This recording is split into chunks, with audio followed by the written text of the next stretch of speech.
జై శ్రీరామ్ అందరికీ నమస్కారం. వెల్కమ్ టు న్యూస్ అఖండ. నేను మీ కస్తూరి శ్రీధర్. మిత్రులారా, మీకు అందరు కూడా ఒక మంచి జబర్దస్త్ కామెడీ న్యూస్ అయితే తెచ్చినా ఖచ్చితంగా మీరు ఈ న్యూస్ని ఎంజాయ్ చేస్తారు. దాంట్లో మాత్రం డౌటేలే. ఓకేనా? ఈ లపాకిస్తాన్ ఉండదు కదా, అదే పాకిస్తాన్. యా స్వామి, ఈ లపాకిస్తాన్కు తినడానికి తిండి లేదు, కట్టుకోవడానికి బట్ట లేదు, ఉండడానికి సరైన ఇల్లు లేవు. కానీ ఈ పాకిస్తాన్ దరిద్రులకు మాత్రం మన కాశ్మీర్ కావాలంట. ఓడెవడో మొగల్పు ఇచ్చే మడిచి ఆండో పెట్టుకున్నాయంట. అట్టగా ఓరే స్వామి, నువ్వు ఉండేదానికే దిక్కు లేదు, నీ కాశ్మీర్ ఇచ్చే నువ్వేం చేసుకుంటావురా నాయనా? పాకిస్తాన్లో సగం మంది ప్రజలకు పూట గడవడమే కష్టంగా ఉండాలి, తినడానికి రోటీ లేదు.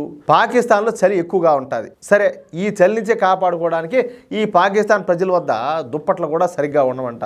రోగం వస్తే చూపించుకోవడానికి సరైన డాక్టర్లు, అదేవిధంగా మెడికల్ ఫెసిలిటీ అనేది అసలే ఉండదు. సగం మంది పాకిస్తానీలు ఈ మురికాల పక్కనో లేకపోతే ఈ మురికివాడల్లోనో నివసిస్తూ ఉంటారు. పేదరికం. అసలు పాకిస్తాన్లో తాగునీటి సదుపాయాలే ఉండవంట సరిగ్గా. మరి స్నానమో అని పొరపాటు కూడా ఆలోచించకండి. ఎందుకంటే తాగడానికి నీళ్లు ఉండవరా స్వామి అంటే ఇంకా స్నానం అంటే ఇంక నేనేం చెప్పాలా? అందులోనూ అంత సులభంగా వాళ్ళు స్నానాలు గట్రా వాళ్ళు చేయకపోతే ఎన్ని రోజులకు ఒకసారి చేస్తారో కూడా తెలీదు. ఏదైనా ఉంటే ఈ పర్ఫ్యూమ్స్తోనూ అదే అత్తరగిత్తర వాటికి ఏదైనా ఉంటే మెయింటైన్ చేయాల్సిందే. అర్థమవుతుందా? మీరు స్నానాలు గినాలని చెప్పేసి పెద్ద పెద్ద మాటలు అయితే నన్ను ఆడవద్దు, ముందే చెప్తున్నా. అందుకే ఈ లపాకిస్తాన్కు విదేశీ టూరిస్టులు కూడా ఎవరు పోరు. ఎందుకంటే ఆడ సౌకర్యాలు సరిగ్గా ఉండవు. ఇకపోతే మతాన్ని ఉపయోగించి ఇన్నాళ్ళు కూడా కాలం గడిపినటువంటి పాకిస్తాన్కు ఇప్పుడు మతం కూడా పనిచేయడంలే. ఈ మాట నేను ఎందుకంటున్నానో అది కూడా మీకు అర్థమయ్యేటట్టు చెప్తా. ఓకేనా? అసలు పాకిస్తాన్ చెప్పాలంటే ఎవరు దేకడంలే. సాటి ముస్లిం దేశాలే పాకిస్తాన్ను అదేవిధంగా పాకిస్తానీలను చేదరించుకుంటున్నారు. ఈ పాకిస్తానీలకు వీసాలు కూడా ఇవ్వడంలే. అది స్థూలంగా ఈ పాకిస్తాన్ యొక్క బతుకు. అంతెందుకయ్యా, ఇప్పుడు మన సబ్స్క్రైబర్సే కువైట్లో ఉండేవాళ్ళు, సౌదీలో ఉండేవాళ్ళు, దుబాయ్లో ఉండేవాళ్ళు, ఖత్తర్లో ఉండేవాళ్ళు, బెహ్రెయిన్లో ఉండేవాళ్ళు, వీళ్ళంతా ఉంటారు కదా.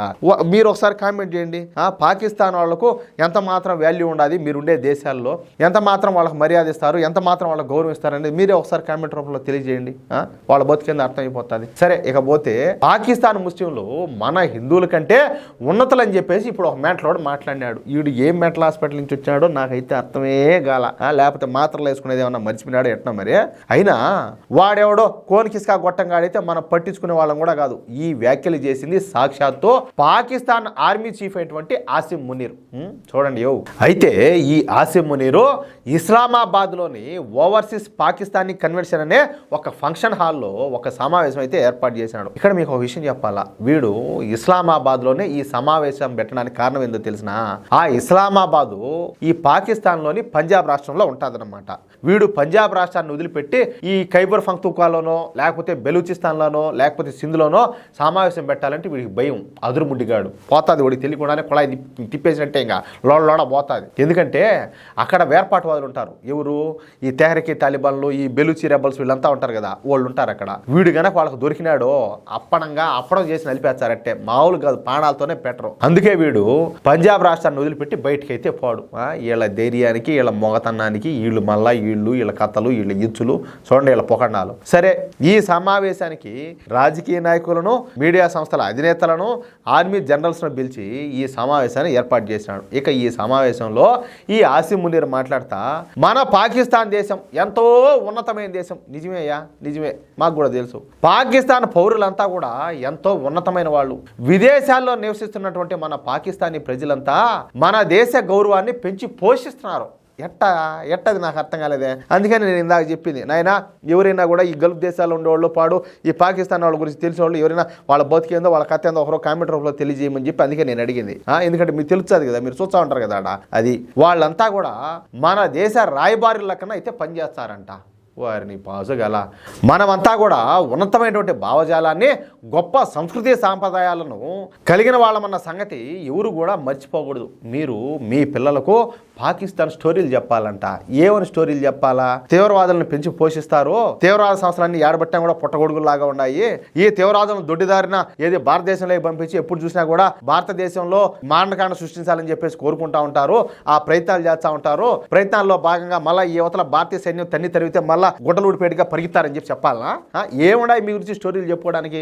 ఏడ మీలో అంత తోపులు తురుములు ఉన్నారు ఆ మేళల్లోనా? హిందువులతో పోలిస్తే మనం భిన్నమైన వాళ్ళం, ఇది మాత్రం కరెక్టేయో, నేను కూడా ఒప్పుకుంటా. మీరు కంప్లీట్గా మీరు వేరు. ఇంకా ఈయన మాట్లాడడం మన గొప్ప వాళ్ళం అంట. దేంట్లో గొప్ప వాళ్ళు? పారిపోయే దాంట్లోనా, ఓడిపోయే దాంట్లోనా? మన పూర్వీకులు మనకన్నా గొప్పోళ్ళు, మన పాకిస్తాన్ సంస్కృతి ఆచారాలు సంప్రదాయాలు హిందువుల కంటే భిన్నంగా గొప్పగా ఉంటాయని మాట్లాడినాడు. చెప్పేదానికి వీడి సిగ్గులే, ఆ వచ్చిన వాళ్ళు వినేదానికి వాళ్ళకి లజ్జ లేకపోయా. ఏంది ఇదంతా కూడా జనాలు ఊరికేనే ఈ కుళ్ళు కామెడీ చేసి ఎవరిని నవ్విద్దామని అంటాలే. అందుకే మనం భారతదేశం నుంచి విడిపినాము. మనం హిందువుల కంటే భిన్నమైన జాతి మంది, మనకు వాళ్ళతో అసలు పోలికే లేదు, అన్నింటా మనమే సుపీరియరు, అందుకే 2 జాతుల సిద్ధాంతం వచ్చింది అని చెప్పి మాట్లాడినాడు. ఏందో ఏం మాట్లాడినాడు. పాకిస్తాన్ దేశం ఏర్పడడం కోసం మన పూర్వీకులు ఎంతగానో పోరాడినారు, ఆ కథలను మన భవిష్యత్ తరాల వాళ్ళకి చెప్పడం మర్చిపోవద్దని చెప్పి మాట్లాడినాడు. ఓరే స్వామి, మీ చరిత్ర మీరు చెప్పుకునేది ఎందుకంటే మాకు తెలుసు బాగా. ఒకడు వచ్చేసి దుబాయ్ నుంచి ఏదో ఉద్ధరిద్దామని చెప్పేసి పాకిస్తాన్లో డ్రీమ్ మాల్ అని చెప్పి ఒకదాన్ని పెట్టినాడు.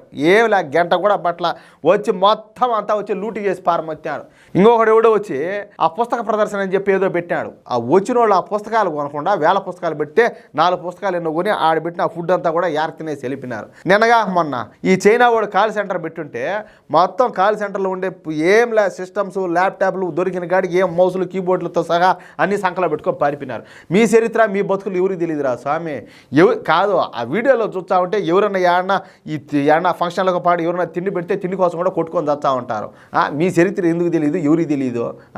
మీరే చెప్పుకోవాలా మీ చరిత్ర గురించి సిగ్గన్నా లేకుండా. ఇకపోతే ఈ పాకిస్తాన్ వాళ్ళ చరిత్ర గురించి తెలుసుకోరంట ఈ ప్రపంచమే ఆశ్చర్యపోవాలంట.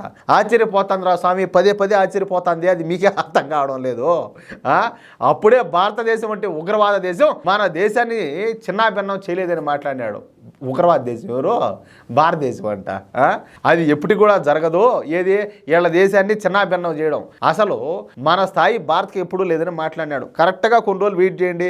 ఒక పక్క ఈ బెలూచి రెబల్స్, ఇంకొక పక్క వచ్చేసి వాళ్ళు తెహ్రీకే తాలిబాన్లు, ఏ పక్క వాళ్ళు ఆ పక్క వాయించి పారేస్తారు మీ డిక్కీలు బయలుపేటుగా. పాకిస్తాన్ ఎన్ని ముక్కలు అయిపోతుందో ఎవడికి అర్థం కావడంలే. మీరేంద్రా స్వామి మాట్లాడేది?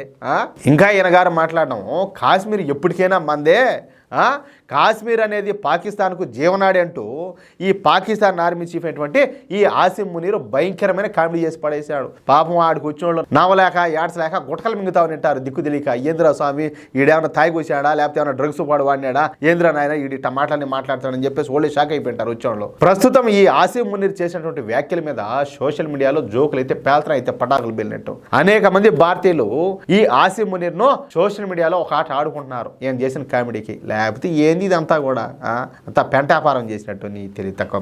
ఎందుకులే మిత్రులారా, ఈ న్యూస్ను కన్నా మీరు ఎంజాయ్ చేసి ఉంటే, ఈ సంతోషాన్ని నలుగురితో పంచుకోవాలనుకుంటే ఖచ్చితంగా ఈ న్యూస్ నలుగురికి షేర్ చేయండి. అలాగే ప్రతి ఒక్కరు కూడా మీ యొక్క అమూల్యమైన అభిప్రాయాలను తప్పనిసరిగా కామెంట్ రూపంలో తెలియజేయండి. అలాగే ఇంతవరకు మీరు కనుక మన ఛానల్ సబ్స్క్రైబ్ చేసుకున్నట్లయితే ప్రతి ఒక్కరు కూడా మన ఛానల్ సబ్స్క్రైబ్ చేసుకోండి, సపోర్ట్ చేయండి ప్లీజ్. జై శ్రీరామ్.